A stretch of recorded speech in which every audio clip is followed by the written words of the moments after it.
The world watched in horror. September 11th, 2001.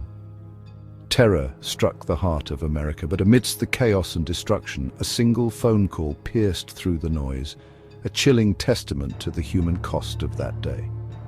Kevin Cosgrove, trapped high above the streets of New York City, made his last call. His voice, filled with fear and desperation, echoed the terror of those final moments. Cosgrove's words were stark, filled with the reality of his situation. "We're on the 15th floor," he cried, his voice strained. "We're not ready to die. We can't get out." His words, a desperate plea for help, painted a vivid picture of the horror unfolding around him. Smoke filled the air, choking him, blinding him. The heat was unbearable, a furnace fueled by jet fuel and shattered dreams. Windows, once offering breathtaking views of the city, were now shattered, the glass a deadly rain shower. The air was thick with the smell of burning jet fuel, a grim reminder of the weapon that had brought their world crashing down. Through the crackling phone line, a responder, their voice a beacon of calm amidst the storm, tried to reassure Cosgrove. "Stay calm, sir. We're going to get you out of there." But their words were hollow, meaningless in the face of such overwhelming devastation. Cosgrove's voice was a mix of fear and determination. He was fighting for his life, clinging to hope even as the world seemed to crumble around him. "Oh God! Oh God!" he screamed, his voice cracking with emotion. The words, raw and primal, cut through the static, a testament to the sheer terror that gripped him. He described the chaos around him, the screams of others trapped, the sound of debris falling like rain. Every word was a punch to the gut, a stark reminder of the human cost of that day. He was trapped, his life hanging by a thread, his fate uncertain.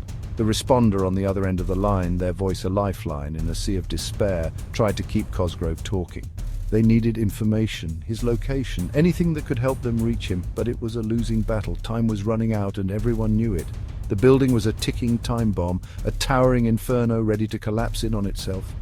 And Kevin Cosgrove was trapped inside. The events of 9/11 left an indelible mark on the American psyche. The world watched in horror as the Twin Towers fell, a symbol of American might reduced to rubble. The attacks shook the nation to its core, shattering the illusion of invulnerability. The nation mourned the thousands lost, their lives cut short by an act of senseless violence. The attacks transformed daily life, ushering in an era of heightened security and a pervasive sense of fear. Airport security lines grew longer, baggage checks became more intrusive, and the world seemed a little less safe. The 9/11 attacks were a stark reminder of the fragility of life, the suddenness with which our world can change. Kevin Cosgrove's final call, a chilling testament to the human cost of that day, became a symbol of the terror and loss. The attacks also revealed the resilience of the human spirit. First responders rushed into the burning buildings, risking their own lives to save others. Ordinary citizens became heroes, offering comfort and aid to strangers. In the years since 9/11, the nation has rebuilt, but the scars remain, the memories of that day, the images of the towers collapsing, the sound of Kevin Cosgrove's desperate pleas for help continue to haunt us. But amidst the grief and loss, there is also hope. We remember the courage of the first responders, the selflessness of ordinary people who became heroes, the enduring spirit of a nation united in grief. We remember the victims like Kevin Cosgrove, whose lives were tragically cut short. The 9/11 attacks were a defining moment in American history, a day that changed everything.